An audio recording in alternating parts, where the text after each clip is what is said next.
A last-minute flight plan change and contradicting weather reports. These are some of the pieces of the investigation into what happened when Miami Air Flight 293 ended up in the St. Johns River 2 years ago.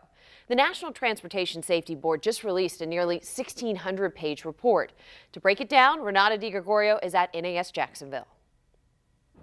A major point in the report is the inconsistency between pilot and co-pilot about the weather. Instead of coming straight here to NAS Jax, the plane took a last-minute turn and ended up going right through a storm.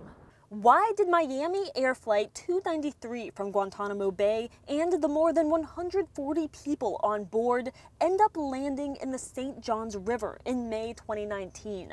The National Transportation Safety Board's report released Wednesday shows the investigation's findings, not a determination of what happened. The nearly 1,600-page report reveals Captain Gabriel Cosentino was at the controls and, according to the report, told investigators there was no concern about the weather as the flight route took them west of it, adding he did not remember the weather report received from the approach control. However, First Officer Claudio Marcelo Jose Lafranca reportedly told investigators that there were thunderstorms developing and at last check recalled last seeing the airspeed at 100 knots and they were getting close to the end of the runway and not slowing.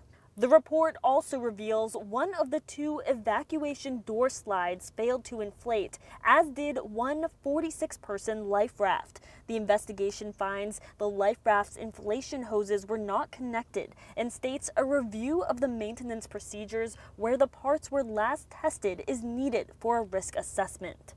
You can find the full report on firstcoastnews.com. I'm Renata DiGregorio outside NAS Jax. First Coast News on your side.